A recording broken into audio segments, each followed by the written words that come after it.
കുറേ കാലമായിട്ട് ഒരു ഗെറ്റ് റെഡി വിത്ത് മീ ചെയ്യണം എന്നൊക്കെ ഭയങ്കര ആഗ്രഹം ഉണ്ടായിരുന്നു. ഇതിനെപ്പറ്റി വലിയ ധാരണയൊന്നുമില്ല. അതുകൊണ്ട് തന്നെയും ബേസിക് ആയിട്ടുള്ള skin prep, eyebrow filling, strobe cream ഇതെല്ലാം ചെയ്ത് കഴിഞ്ഞപ്പോഴാണ് ഒരു വീഡിയോ എടുക്കുന്ന കാര്യത്തെ പറ്റി തന്നെ ഞാൻ ആലോചിച്ചത് കേട്ടോ. അപ്പോൾ നമുക്ക് കൺസീലറിൽ സ്റ്റാർട്ട് ചെയ്യാം. ടാർട്ടിൻ്റെ കൺസീലറാണ് ഞാൻ യൂസ് ചെയ്യുന്നത്. അത് ചെറുതായിട്ട് സ്പ്രെഡ് ചെയ്ത് കൊടുക്കും. അതിനുശേഷം മെബിലൈൻ്റെ മൾട്ടി യൂസ് കൺസീലറും കൂടെ മിക്സ് ചെയ്തിട്ടാണ് ഞാനൊരു ബേസ് ഫോം ചെയ്യുന്നത്. കാരണം ഫൗണ്ടേഷൻ ഞാൻ അധികം യൂസ് ചെയ്യാറില്ല.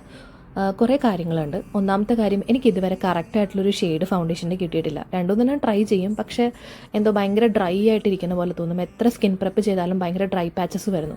പിന്നെ രണ്ടാമത്തെ കാര്യം, എപ്പോഴും ഒരു നാച്ചുറൽ ലുക്കാണ് ഞാൻ ആഗ്രഹിക്കുന്നത്. ഫൗണ്ടേഷൻ ഇടുമ്പോൾ കുറച്ച് ഹെവി ആയിട്ടുള്ളതുപോലെ തോന്നും. അപ്പോൾ ഈ കാരണങ്ങൾ കൊണ്ട് തന്നെ ഞാൻ ഫൗണ്ടേഷൻസ് ഇപ്പോൾ പാടെ ഉപേക്ഷിച്ചു. അപ്പം നമ്മൾ ഈ രണ്ട് കൺസീലേഴ്സും അത്യാവശ്യം നന്നായിട്ട് ഫുൾ കവർ ചെയ്തിട്ട്, നെക്കിലും അത്യാവശ്യം കവർ ചെയ്തിട്ട് ഒരു ബ്രഷ് ഉപയോഗിച്ചിട്ടാണ് ഞാൻ നന്നായിട്ട് ബ്ലെൻഡ് ചെയ്ത് കൊടുക്കുന്നത്.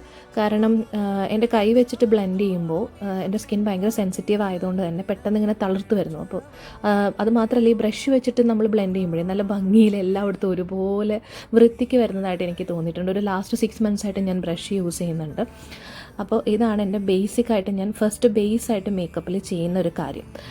ദെൻ ഞാൻ ഫൈനലായിട്ട് ഒരു സ്പോഞ്ചിൽ കുറച്ച് സെറ്റിംഗ് സ്പ്രേ അടിച്ചിട്ട് നന്നായിട്ട് ഒന്നും കൂടി ഒന്ന് ബ്ലെൻഡ് ചെയ്ത് കൊടുക്കും. അപ്പോൾ ഒരു എവിടെയെങ്കിലും ഓവറായിട്ട് പാച്ചസ് ആയിട്ട് ഇരിക്കുന്നുണ്ടെങ്കിൽ അതൊക്കെ നന്നായിട്ട് നന്നായിട്ട് ഡിസോൾവ് ആയിട്ട് ബ്ലെൻഡായിട്ടൊക്കെ ആയിട്ട് പോകും. അതിനുശേഷം ഒരു കോമ്പാക്ട് പൗഡർ വെച്ചിട്ട് ചെറിയ രീതിയിൽ എല്ലായിടത്തും ഒരുപോലെ സ്പ്രെഡ് ചെയ്ത്, അതും ബ്രഷ് വെച്ചിട്ട് തന്നെയാട്ടോ ഞാൻ ചെയ്യുന്നത്. പിന്നെ ഞാനൊരു കാര്യം പറയാം, മേക്കപ്പിൽ ഞാൻ അത്ര വലിയ പ്രോ ഒന്നുമല്ല.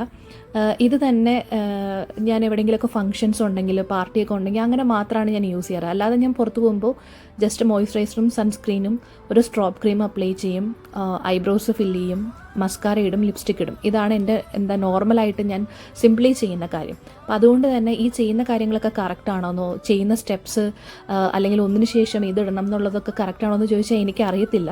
ഞാൻ ഇങ്ങനെയാണ് ചെയ്യാറ്.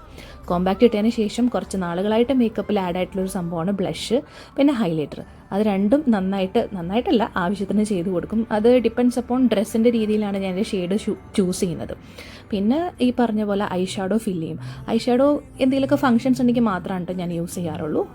ഐ ഷാഡോ മോസ്റ്റ്ലി എല്ലാ ഫംഗ്ഷൻസിനും ഞാൻ ഒരേ കളർ തന്നെയാണ്. എനിക്കിങ്ങനെ ഐ ഷാഡോയിലൊക്കെ ഒരുപാട് പരീക്ഷണം നടത്താൻ കുറച്ച് മടിയാണ്. ഒന്നാമത്തെ കാര്യം അറിവില്ലായ്മ തന്നെയാണ് ഈ ഫീൽഡിലെ. ദെൻ കണ്ണ് എഴുതും.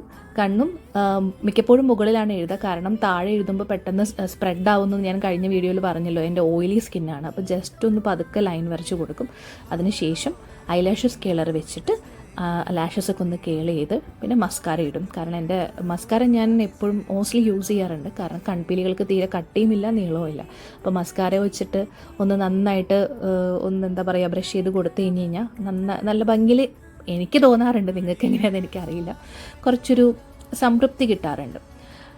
അപ്പോൾ കണ്ടില്ലേ. പിന്നെ ഞാൻ ഇട്ടിരിക്കുന്ന കുർത്തേനെ പറ്റി പറയാൻ മറന്നു കേട്ടോ. സുഹരിയ എന്ന് പറഞ്ഞിട്ടുള്ള ഒരു പേജിൽ നിന്ന് ഓർഡർ ചെയ്തതാണ്. നല്ല അടിപൊളി കുർത്തയാണ്. കാരണം ഇതിന് മുമ്പ് ഞാനൊരു ഫംഗ്ഷൻ ഇട്ട് ഫോട്ടോ ഇട്ടപ്പോൾ കുറേ എൻക്വയറി വന്നു എവിടെ നിന്നായിരുന്നു കുർത്ത എന്നുള്ളത്. പിന്നെ ലാസ്റ്റ് നോട്ട് ലീസ്റ്റ്, എന്തൊക്കെ സംഭവിച്ചാലും നമ്മൾ ഉപേക്ഷിക്കാത്തൊരു സംഭവമാണ് ലിപ്സ്റ്റിക്ക്.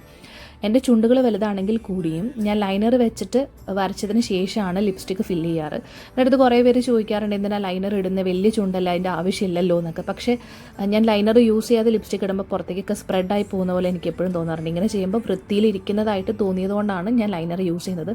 മോസ്റ്റ്ലി ഞാൻ ഒരു ലൈനർ മാത്രമേ യൂസ് ചെയ്യാറുള്ളൂ. കാരണം പല ഷെയ്ഡ് യൂസ് ചെയ്യുമ്പോൾ എൻ്റെ സ്കിന്നിന് സ്യൂട്ട് ആവാത്ത പോലെ തോന്നിയിട്ടുണ്ട്. അതിനുശേഷം ഹെയറിൽ ഒരു സെറമൊക്കെ അപ്ലൈ ചെയ്ത് മുടിയൊക്കെ ഞാൻ സെറ്റ് ചെയ്ത് വെച്ചു. ആ ബാക്കിൽ നടന്നു പോകുന്നതാണ് എൻ്റെ ഹെയർ ഡ്രസ്സർ. വേറെ ആരുമല്ല, എൻ്റെ ഹസ്ബൻഡ്. ഫ്ലെവിയാണ് മോസ്റ്റ്ലി എൻ്റെ ഹെയറൊക്കെ സെറ്റ് ചെയ്ത് തരുന്നത്. കാരണം ഫ്ലെവിക്ക് അത് നന്നായിട്ട് ചെയ്യാൻ അറിയാം. എനിക്കാണെങ്കിൽ അത് ഒട്ടും ചെയ്യാൻ അറിയില്ല. അപ്പോൾ ഇന്ന് ഞാൻ പ്രത്യേകിച്ച് ബ്ലോഡറി അങ്ങനെയൊന്നും ചെയ്യാൻ പറഞ്ഞില്ല. ബിക്കോസ് മുടി നനഞ്ഞിരിക്കുകയാണ്. അത് മാത്രമല്ല, ഇപ്പം ഞാൻ മോസ്റ്റ്ലി അത് ഒഴിവാക്കുക ചെയ്യുന്നത്. നാച്ചുറലി ഉണങ്ങുകയാണെങ്കിൽ അങ്ങനെ ഉണങ്ങിയിട്ടെന്ന് വിചാരിക്കും. പക്ഷേ ഇന്ന് എനിക്ക് സമയമില്ല. കാരണം ഓൾറെഡി ഞങ്ങൾ ലേറ്റ് ആയിക്കൊണ്ടിരിക്കുകയാണ്.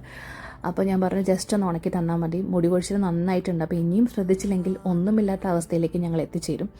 പിന്നെ ഇന്നത്തെ ദിവസം ഞങ്ങൾക്ക് ബാക്ക് ടു ബാക്ക് ഫംഗ്ഷൻസ് ആണ്. അപ്പോൾ ഞങ്ങൾ ഇതിനിടയിൽ ഡിസ്കഷൻസ് ഉണ്ട്. ഇപ്പോൾ പോകുന്ന ഫംഗ്ഷൻസിന് എപ്പോൾ അവിടെ നിന്ന് ഇറങ്ങണം, തിരിച്ച് വന്ന് എപ്പോൾ ഈവനിങ് ഉള്ള ഫംഗ്ഷന് പോകണം എന്നൊക്കെ.